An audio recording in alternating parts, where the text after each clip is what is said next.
Check, check, check. 1, 2. Are we live? Oh my goodness. If you are watching, you are now tuned in to the Jae Kapone Podcast, the number one podcast in DC, the number one hip hop podcast in DC. I am your host, Jae Kapone. Man, let's make some motherfucking noise. Let's make some motherfucking noise. Man, I'm excited to be here. I got a great show for y'all today. I missed y'all. Let me just say that, man. I missed everybody. I genuinely, now I wasn't upset, but I was kind of feeling a certain type of way. I ain't get to record. I ain't get to have my regular, my show. So I'm back. We in full effect. Please keep the like, comment, subscribes up. That's how we greatly get into the algorithm if you enjoying the show. But let's get straight into it. The first topic of the day, Kai Cenat versus Adin Ross. So, Kai Cenat versus Adin Ross. If y'all don't know what's going on, Adin Ross went live on Kick, if I'm not mistaken, because I don't think he's still on Twitch. But he was on Kick, and he started talking about how he was feeling that he wasn't getting the support from other content creators. Now, I don't think in the live he ever mentioned anybody's name. I don't think he ever said anyone's name. But the internet put two and two together and found out he was talking about Kai Cenat. Now, Adin Ross, like I said, he was feeling like he wasn't getting the support that he wanted or that he gave to other content creators when they were doing their thing, whether that be streaming university, streamathons, whatever. He felt like he's not getting the same love as everybody else. You know what I'm saying? Kai Cenat did his live yesterday. I'm in the bathroom, minding my business. You feel me? Taking a number 2, and Kai Cenat hopped on live addressing all the beef. Now, he said essentially that not that he doesn't owe anybody anything, but he has all love for Adin. You know what I mean? And essentially, there shouldn't be any beef. All of this beef started because of the streamer wars. It's streamer wars right now, and it's up for anybody. Kick, Twitch, Rumble, YouTube. It's up for everybody. TikTok. Sometimes Instagram. Like, let's throw Instagram in there too. Streamer wars is up right now. Everybody is getting a bag from Patreon, Kick, Twitch. Everybody's getting a bag from everywhere, and everybody's fighting for the same audience. They all have the same audience. Everybody has the same exact audience, and they're all fighting for the same time and audience and space. And it's like, personally, I feel like all these niggas is fake. None of these niggas is really friends. Okay, if you think any of these niggas is friends, throw it out the window. All that is fake. None of these guys is friends, bro. It's all fake and phony, bro. They industry friends. None of them grew up together. They all got famous in their 20s. You know what I'm saying? They all got egos, money, power, girls. Like, none of these dudes is friends for real. Unless they living together. Like AMP and them, they locked in. You know what I'm saying? They could have a conversation. They could have their battles. But Adin Ross and Kai Cenat, they not as close, bro. You know what I'm saying? All that they cool and yada yada, buying each other watches and cars and everything. All that's phony. All that's content, bro. So streamer wars is up. Kai felt like he was getting a bad rap from his peers because he stayed on Twitch. He stayed locked in. He stayed on Twitch. He got the Twitch bag. Everybody else went to YouTube. Dudes went to Rumble. Dudes on the Kick. Got huge bags. And now they're kind of fake clowning Kai for not going to get those bags. But guess what? Kai said, forget the bags, because why would I sacrifice control? Y'all sacrificing control while I can do anything I want over here. And guess what? Everybody is watching. Everybody's watching Kai Cenat, AMP, DDG. Even Ben the Don, because they're all on the platform that everybody wants to watch. Not everybody. I feel like Kick, Rumble, Even if you watch lives on TikTok and YouTube, those are certain niches that everybody is not in. You know what I mean? I don't think everybody is going to YouTube to watch a live versus a Twitch where the only focus is a live. Like, I feel like all these other content platforms, they try to get into too many different bags. Like, if TikTok just stays with the short form content, golden. They're gonna be golden. But them trying to add all these other factors, you can't step into everybody's lane. I like that Twitch has stayed in the lane of just lives. That way, they're not competing with anybody. Now, if you step into their lane, they've been doing it for 10, 20, 15 years, however long, and you can't compete with them. How you gonna compete with somebody who's been doing it longer? They've studied the game. They created the game, honestly. Because who was going live? Like, who was going live for hours, days? Some dudes been on there for months live, not turning off the camera. I don't think anybody is doing that on any other platform. So, yeah, Kai is definitely soaking up all of the attention right now. And I feel like dudes took that bag, lost out on creative control, can't do what they want, and now they feel a certain type of way. Like, I'm not saying Kai Cenat owes anybody anything, because as a human being in this world, bro, I feel like the only person you really owe is yourself. And that's it. You only, personally, I don't think you owe your parents, bro. You never asked to be in this world. That was a conscious decision by your mother and or father. You feel me? But ultimately, her body, her choice. You feel me? Your mother made a conscious decision to have you, bro. You don't owe nobody but yourself in this world, bro. I'm telling you. So, bruh, Adin Ross, don't nobody owe you nothing, bruh. And guess what? He could possibly not see it. He just had everybody at Streamer University. You think them people still not hitting him up daily trying to get onto the stream? You don't think all of them is his best friends now? He probably didn't see it, gang. But I feel like personally, not only as a man, but as a content creator in this space who has a lot of power, bruh, you should have been able to call Kai Cenat and tell him how you felt versus getting on the internet and shooting shots, bruh. Like, y'all dudes be so pressed for content, bro. I'm not that pressed for content. And shoot, that's probably why I'm not that famous. You feel me? I'm not wilding out on this joint for nothing, bruh. That's beyond me. But tell me how y'all feel about the Kai Cenat and Adin Ross situation. Is Adin Ross wrong for speaking up and not hitting up Kai? Or is Kai wrong for not showing support to Adin Ross, who helped him when he was on the rise up? Let me know in the comments how y'all feel. Next topic. Drewski Could Have Been House Season 2.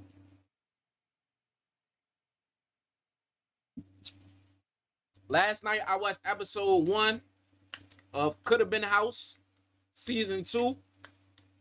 Drewski has elevated beyond any means. Let me start with all love. Drewski is very, like, motivational, bruh. To see somebody who came from TikTok, Instagram skits, YouTube skits, minute-long skits, bro, to $1 million productions, gang. These is $1 million productions Drewski is putting on. What Could Have Been House, Could Have Been Love.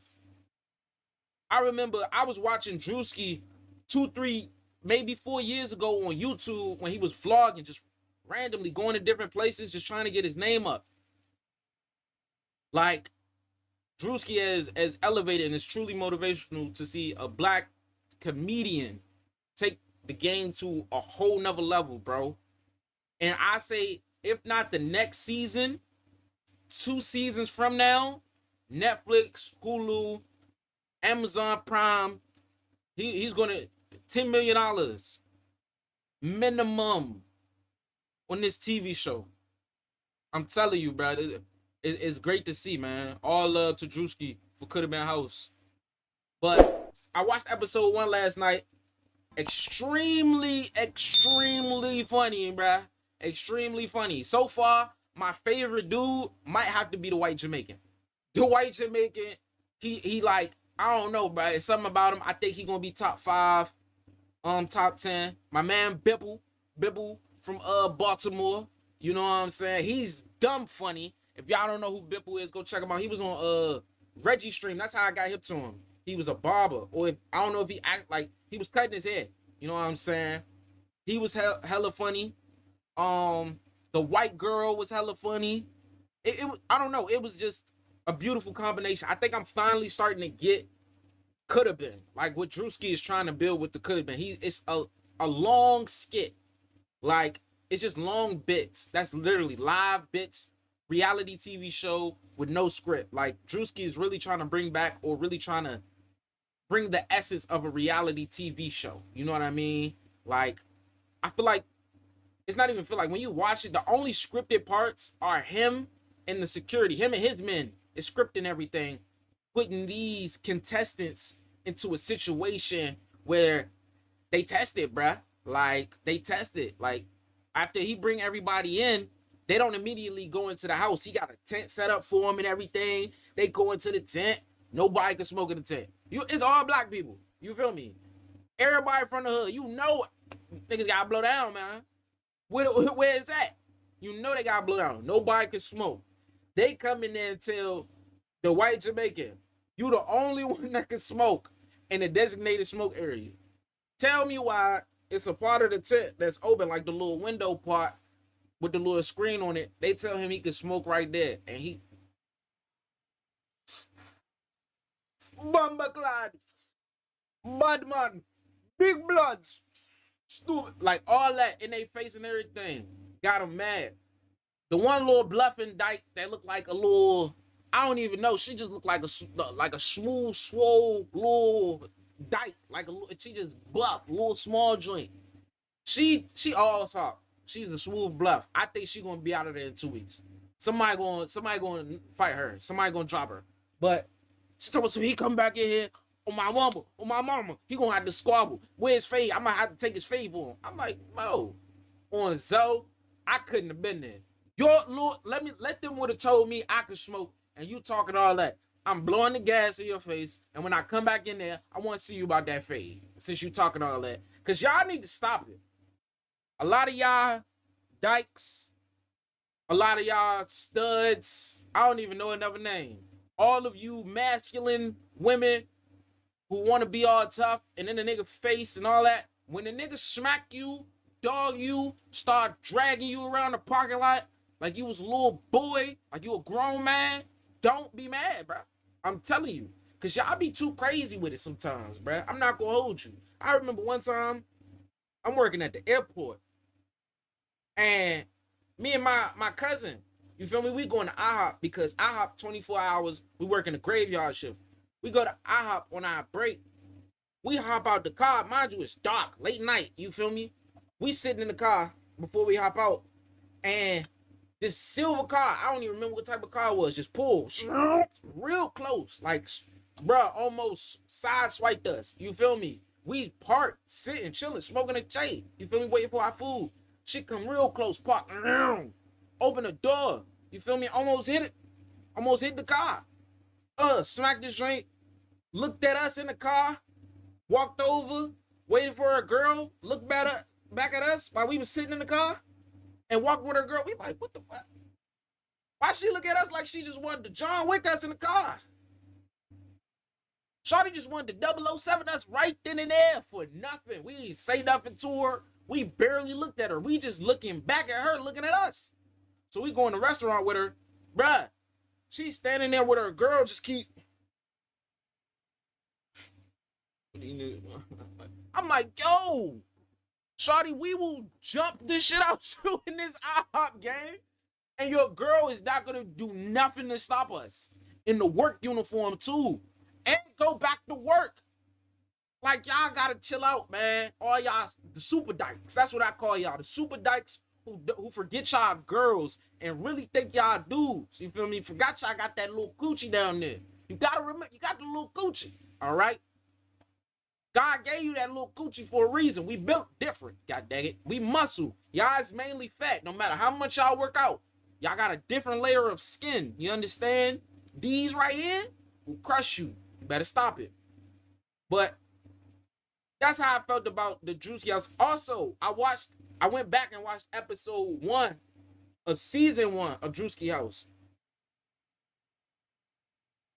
Listen, I don't know if Drewski himself is specifically picking the people or if he has a team around him that's helping him curate who to pick.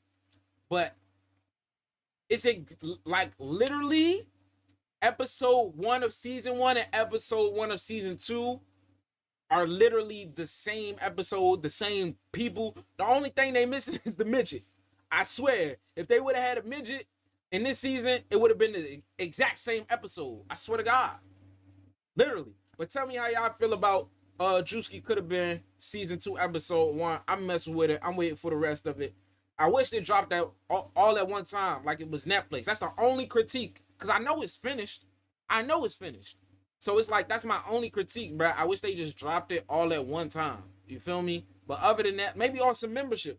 Drewski, listen, man, if you see this, do that. Do the membership joint. I'm paying the $5 to see every episode in one day. I pay for it, bro. I do it. You feel me? Or maybe you drop the next episode. You feel me? But next. What's next on the list? Megan Thee Stallion pops out with Klay Thompson. Oh my goodness. Megan needs to sit her little hot ass down. That's what I'm gonna start with. I ain't got no love for this one. Megan Thee Stallion, you need to sit down. Cause it's like, goddamn, bruh. It's like every time, I don't know, bruh. Is it just me? And maybe this is just the dude talking. Is it just me? Or is like every time I see something about Megan Thee Stallion, it's about her and a nigga. Like, I swear, y'all women love to like pick and prod on niggas, but her whole identity is nothing but niggas, bro. I swear to God. The baby, Tory Lanez, the basketball player before Klay Thompson, what was his name? He played for the Suns. Y'all know who I'm talking about.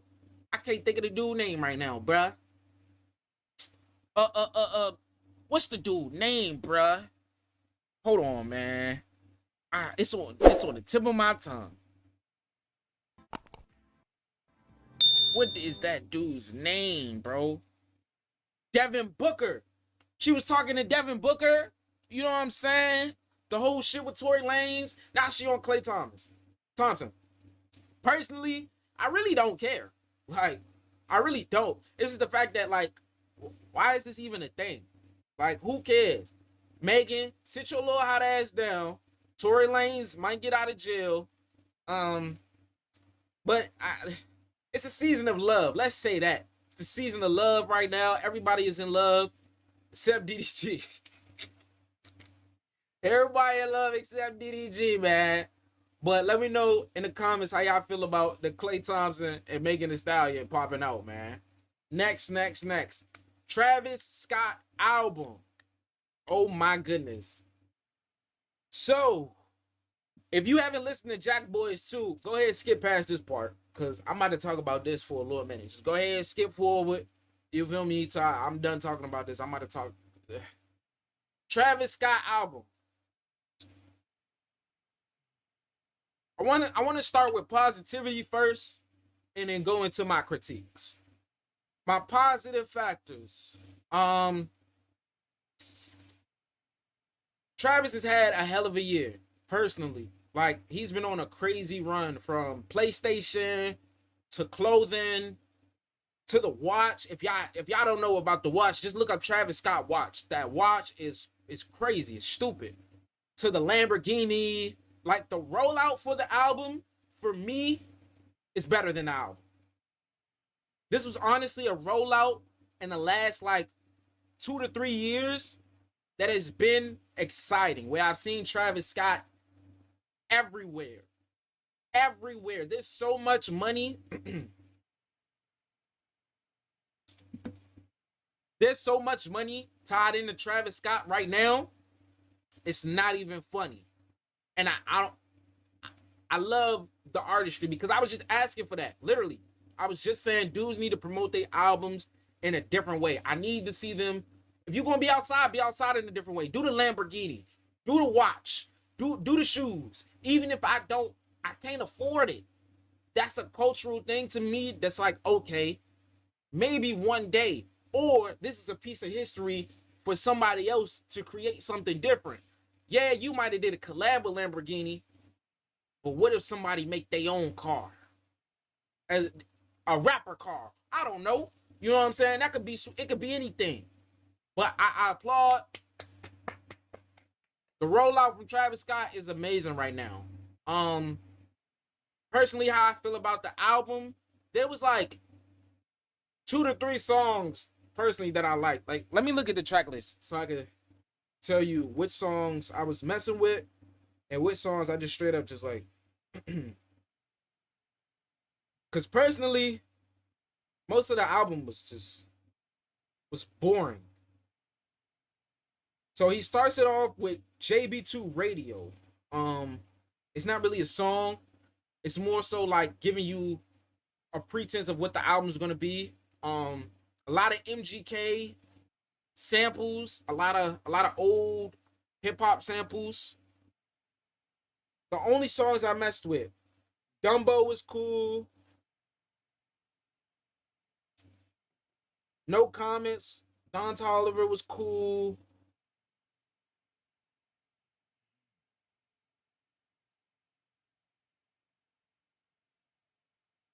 I Love My Bitch. Those are the 3 songs that I mess with off the project, and it's 20 songs. One, entirely too many songs, Travis. Entirely too many songs. I don't care that it's 4 or 5 of you on here. Make this joint 15 songs. 15 songs I felt like would have been reasonable. You feel me? Maybe even 17. But I felt like 20 songs was entirely too long. I was bored. By the time I got to Kick Out, I was bored, which is like the 3rd song. I was bored. Dumbo saved me. Dumbo saved me. Soy Fago is dirt cheese ass. I don't know what the fuck. Like, Soy Fago, get away from Travis Scott. You need to get away from Travis Scott. He's enabling you. He's enabling you, bruh. Like, if it's not him, it's the people you met around him that's enabling you. Because, I don't know, bruh. For somebody who has the access to the resources that you do, you got access to Don Toliver, Sheck West, Travis Scott, and probably their entire team, and you drop dirt cheese trash, bruh. Garbage. MM3 was fucking garbage, bro. And then the rest of the shit was just like, it was, Then we get to I Love My Bitch by Sheck West and Travis, which was already out and was already a Sheck West song, by the way. But okay, I fuck with I Love My Bitch already, but that was cool. And then the rest of the album was just like, I felt like he was just trying shit. Like the Shine song with Gorilla. That shit was, bro. I legit was like, what am I listening to? Travis, get off the drugs. Stop taking Molly. Stop taking shrooms. Smoke nicotine. Get you some cigarettes, some Newport 100s, and and some weed. Cause this shirt was trash, bro. I was bored. I felt like he was experimenting too much. I just felt like he was all over the place in the whole album. Personally, I feel like Travis is a bad leader. Like, for somebody at his level, you would think he has structure. But maybe it's the team around him that actually has the structure. And he's just the guy making the music. Maybe he's just like really talented with the music part. And his team puts it together. Because this felt like, I don't know. It felt like just like a random puzzle piece. Literally. Like, I was trying to put a random puzzle piece into this place. Like, there were moments in songs where the transitions were just, like, abrupt and out of nowhere. Which is crazy to come from his last project, and even Astro World. Astro World to me had some of the best transitions I've ever heard in like the last, I don't know, 10 years probably, because a lot of those songs have two beats. A lot of those songs go into other shit. You feel me? So I don't know. To go from that to this was just like, ugh. Then that song, Where Was You with Playboy Cardi and Future, dog, dog. Like I legit was like, what is going on right now? Who is leading this? Because it feels like Travis just went into the studio and said, let's just make a song. You know what I'm saying? Like literally. And I feel like he's at too big of a level to just let's go make a, even with the videos, bro. It just felt like he grabbed the cameraman, he grabbed a Lamborghini, he grabbed a bad bitch, and he just went somewhere and just started dancing. Like literally, there was no structure to anything in this whole, like, in the project. There was structure leading up to it, which is confusing to me. There was structure in the rollout. It seemed like there was structure in everything else leading up to the project, but the project itself was just like dog, dog shit. I honestly like to hear, because I don't think Travis is a bad rapper. I don't think Don Toliver is a bad rapper. I don't think Sheck West is a bad rapper. Soy Fago, dog shit cheese. But everybody else, I like them on their own individually. You know what I'm saying? Together, it just sounds like a bunch of little kids trying to get into the studio. They done got too much money and they stupid high. And they're trying to do whatever because they know people are going to listen to it. But yeah, y'all let me know how y'all feel about that Travis Scott album. To me, out of 10, a 4. I give it a 4, maybe a 3.5. Wasn't my favorite. I'm waiting for the Don Toliver album. Really, a Sheck West, you another one. Get away from Travis Scott. He's enabling you, bruh. Go get back in the studio, drop some heat. I love My Bitch. That was cool. That was a cool joint, bro. But yeah, y'all let me know how y'all feel about the Jack Boys album. Next. The Clips album. The Clips album. So a lot of y'all don't even. Hey man, I wouldn't be mad if you listening to this and you're under the age of 21. I could fully understand if you don't know who the Clips is. But listen, the Clips dropped the album, and it's ironic and crazy because I don't want to say they had a beef, but they had an interaction with Travis Scott, and they ended up dropping their album around the same time. The Clips dropped their album first, then Travis dropped his on the 15th, and the Clips dropped theirs on the 13th. But anyway, the Clips album, let me say this. I was too young to know who the Clips and the Neptunes was back then. I knew the names, but I never went back to listen to their previous music. Like, I was just too young, you know what I mean? But I knew the names, especially being from Washington, D.C., and my peoples is from Virginia Beach. Like, you gotta know who Pharrell is. You gotta know who Pusha T is. And then once you know who they are, you gotta figure out, like, you just gonna know. Like, you gotta know who Pusha T and the Clips are, especially if you understand hip hop. But I listened to the Clips album.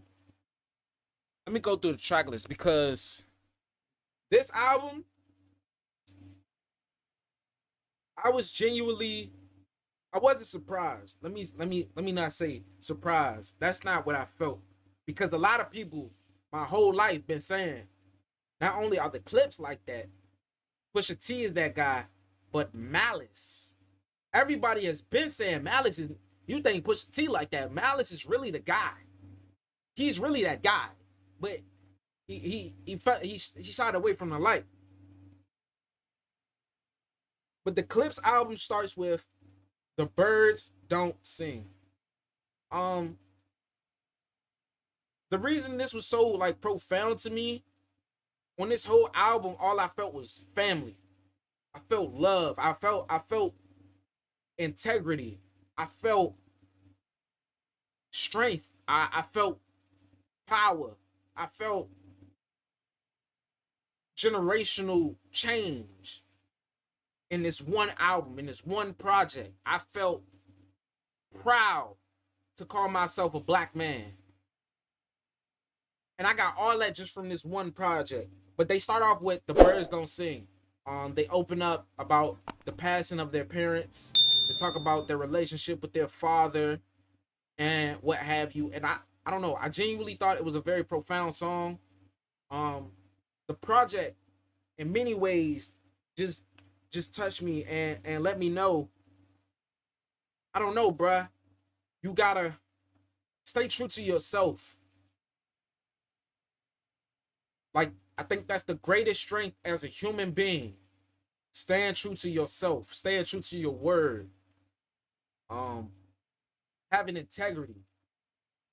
And not even just having integrity, meaning telling the truth when nobody's there, but just being yourself when it's just you by yourself.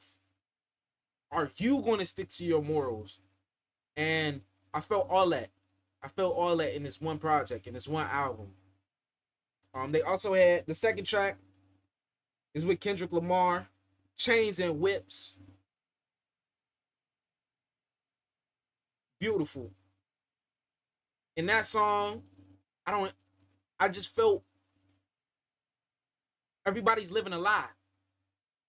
Y'all focused on the wrong things. Everybody's focused on the wrong materials. Not that you shouldn't be focused on the materialistic things, but you're focused on the wrong materialistic things and you're using them in the wrong ways. Like,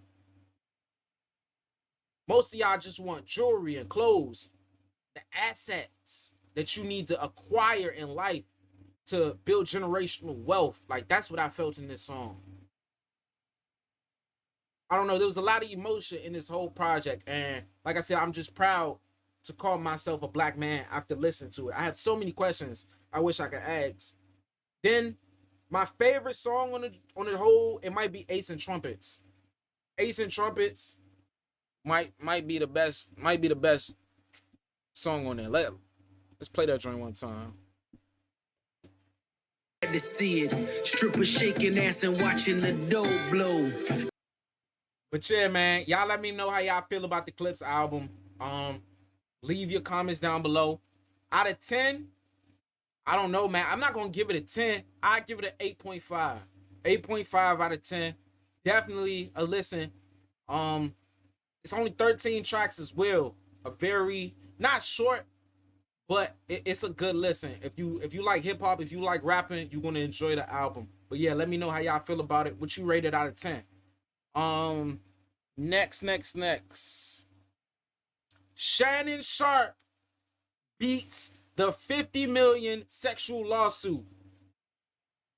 The 50 million sexual lawsuit against Shannon Sharpe has been settled and will be dismissed with prejudice. Attorneys behind the case acknowledge their long-term consensual relationship. The case has been dismissed with prejudice, meaning it cannot be refiled. The case was brought by a woman identified as Gabrielle Zungai, who accused Sharpe of non-consensual sexual encounters and emotional abuse during what was described as a rocky relationship that began in early 2023. The lawsuit detailed two specific incidents in October 2024 and January 2025, which she alleged Sharpe forced himself on her despite her saying no.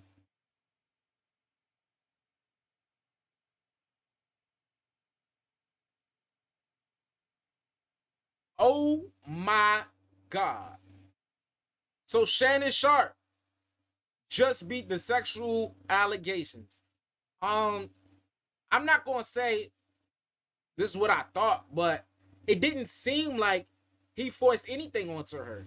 Like, if y'all look back and remember the fake little evidence she tried to put out, the text messages and the audio, I think it was just audio. Was it just audio? I think it was just audio that came out.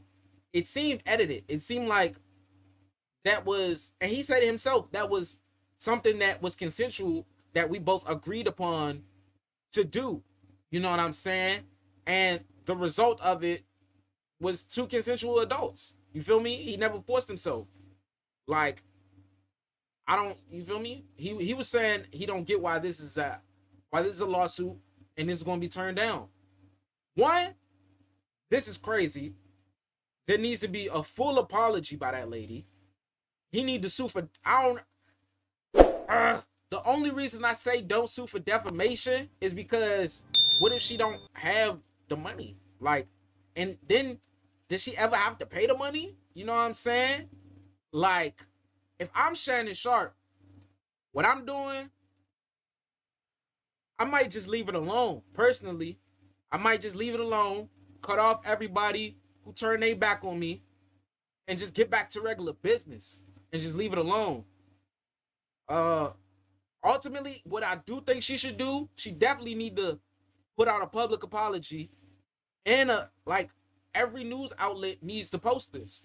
Every news outlet need to be on this. Everybody who post TMZ, DJ Academics, Joe Button, everybody who talked about this and went crazy on it. I need to hear this. I need to hear that I just beat this. Honestly, high key. Like, I'm not gonna be mad if I'm Shannon Sharp. I'm honestly just want to get away from the whole situation. I'm gonna move different. Probably never mess with another white girl in my life. You feel me? Where all the black ladies at? I'm telling you, that's how I'm moving. Shannon Sharp. Dr. Umar told you. Stay away from the snow bunnies. Black queens forever, snow bunnies never. I'm telling you. Dr. Umar tried to tell you, bro. You ain't listen. But let me know in the comments how y'all feel about it, man. Like, do all the news outlets need to apologize to Shannon Sharp, or should he just move on? Should he sue her for defamation? What would you do if you Shannon Sharp? Let me know. But next. Uno is being added to casino tables in Las Vegas. And I'm going to let you know right now. The nigga who put out the draw 4 on me on the $100,000 table, and I got Uno. Listen, brother. When I catch you in the parking lot, you getting fist, hands, toenails, and elbows. I'm telling you, bitch. I'm telling you straight up.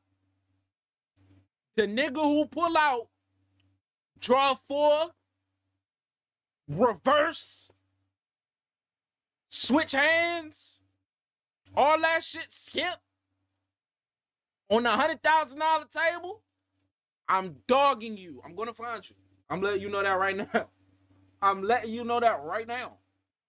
And, like, how is the rules going? Can we pile on? Is it numbers and colors? Like, how is we playing the Uno table?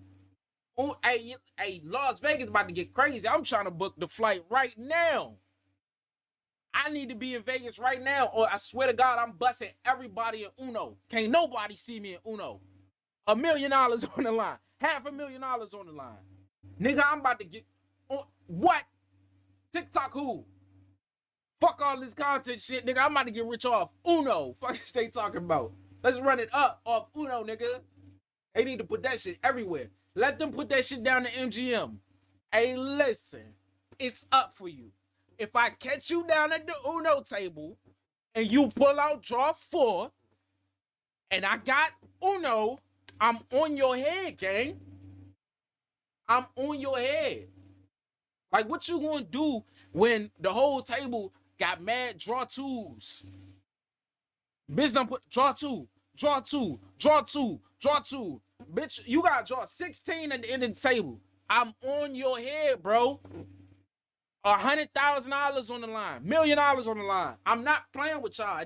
Don't even, if you see me, act like you don't know me at the MGM. I swear to God, I'm not playing with none of you at the Uno table, gang. Let them put Uno down at the MGM. It's over. Bitch, we get rich off Uno. What the fuck is they talking about? Can you imagine the fights that's about to happen in Las Vegas over Uno, nigga? Over a Uno game? Niggas about to lose their life over a draw 4. Bitches about to get took over a skip. Bitch, they better not have that motherfucking card where you could say whatever you want. Everybody draw 4 right now.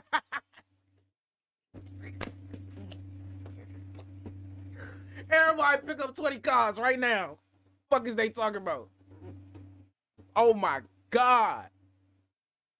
Everybody pick up the deck and just split the cards amongst yourselves. Fuck it. Y'all get the rest of the deck. I don't need no more cards. Y'all get the rest of the deck, split it amongst yourselves. And Uno out. Fuck is you talking about? Hey Mo. Niggas about to start losing their lives off Uno. Las Vegas Uni, you know what you about to start doing, man. Shit, put dominoes. Might as well put the dominoes in the spade and put it in there. Put spades in that drink. Run it up. Fuck it. We about to destroy America over Uno games now. Half the country about to be destroyed over a Uno game, nigga. Crazy. But what's next? My last topic before I get out here. Walmart calls back water bottles after 2 people went blind. So I seen this one on Instagram. I'm just scrolling, right? Scrolling like I usually do. And I come across this story. Let me see if I can find it. 1 second. Let me see if I can find it. It's in there be somewhere.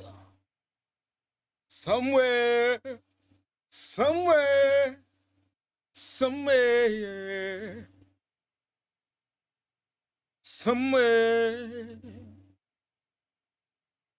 Gotta find that video. Okay, here we go. Walmart recalls 850 water bottles after 2 consumers suffered permanent vision loss from ejecting caps. Nigga.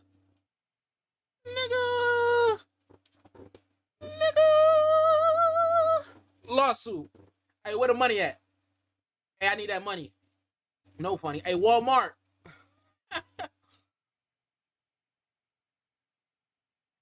Which one I need to buy? Fuck is they talking about? Hey, Walmart. Nigga. That's a lawsuit, bro. Big money. Like, humongous money. You telling me a nigga went blind from just... Hey, listen. Nigga. I need that bag. How much y'all settling for? You just buy a fresh water bottle from Walmart. fresh out the aisle. You hit me. You go home, you put some water in that bitch. You fill it up with some motherfucking tea, some hot tea. Screw the top boy, take that bitch to work. Having a good time. You sit down at your little desk. What's up, Bob? How you doing? What you got in that thing? Oh, man, I just bought this yesterday from Walmart. It's my little tea shit. You want to taste it? Yeah, man. Let me get a little bit of that in my cup. Sure. Bah! Right in the eye, gang. Never can see out that eye again. Permanently blind. You gonna have a little socket that you gotta clean for the rest of your life. How much is you settling for? For my eyeball, I need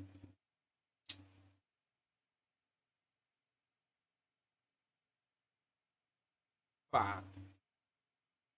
I need $5 million. I need $5 million. I need $5 million for my eyeball. My eye. $5 million. I settle for $5 million. Nothing less. We taking that shit to trial, bitch. I need $5 million. I can't never see again. Look how big my eyes is too. These big motherfuckers, I need $5 million. Bitch, I might go 10. I got fucking 20. So I got 10. 5 vision, bitch. I can see perfectly. What is you talking about? I can see the details and everything. I need $5 million. And don't make me go up, because I will say 50 in a heartbeat. Bitch, I need 50. 2 seconds. How much y'all settling for? No more eyeball. What you need for your eyeball back, man? I'm like, you know, right now, I need 5 to 50 million. If I gotta wait 5 years, I need 50. If I gotta wait a year, I take the 5.